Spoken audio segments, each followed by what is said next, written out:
Let's just take two of those. Let's start with January 6th. Sure. There is no evidence that it is an inside job. It was a fringe conspiracy theory that the Trump-appointed FBI director, Christopher Wray, has said explicitly over and over is just not true. So let me, I appreciate the opportunity to address it.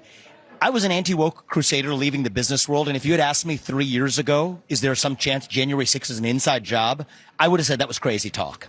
I would say, looking at the facts of the video footage that have come out, Dana, it is shocking that you still haven't gotten a clear answer of how many federal agents were in the field that day.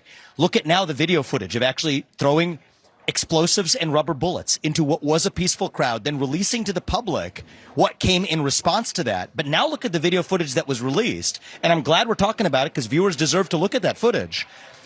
Capitol Police literally letting people in who were then now prosecuted. Some of them have gone on to commit suicide because of what the government's doing. That is a case of entrapment. And I think the government has not been transparent about this, which is why I then brought up another case where the government, now 20 years later, with declassified documents, told us that they lied to us at the time. And so I do think we have a government that's consistently lied to its people. But an inside job suggests that everybody was who attacked the Capitol was part of that. I didn't say that, but I was saying that there's entrapment going on. There's entrapment going on, and this looks like a case of entrapment. And if you look at even over the last day. What do you mean by entrapment? Entrapment means that the police goaded people to do something than they otherwise wouldn't have done, and then they arrest them for actually doing it. And you don't think it was actually the former president who was trying to get people? Well, I think that was the media narrative. Now look at actually a hard case. We heard him with our own ears. I'm going to ask you about a case and see what you think about this, right? You guys said this for a long time about the Gretchen Whitmer kidnapping plot. Suddenly gone silent after it comes out at trial that absolutely that was a case of entrapment, which is why 2 of those people were acquitted. So I'm saying this as somebody who, on the other side of this, as a biotech CEO, somebody who was even anti-woke, but if I was looking at this, I would have said a lot of this is crazy talk.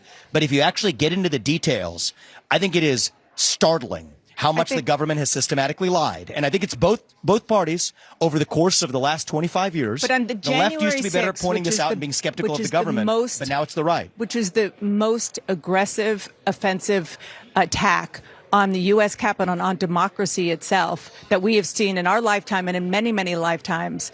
To say without evidence that it was an inside job. I'm not saying it without dangerous. evidence. I think that what we're seeing now is the video footage that's come out. I was in a different place before a lot of that evidence came out, but you have to respond to the evidence. What is your response, or what is anybody else on CNN's response to the video footage that was released of Capitol Police literally just peacefully allowing people into the Capitol? What we know or is shooting that into peaceful crowds. 850 people have been convicted of crimes. But the reality is many of them were convicted before that information was released. And do you think that former President Trump has anything to do with this? No, because you're bringing up a really good point, and your audience and everybody deserves to know the truth about this.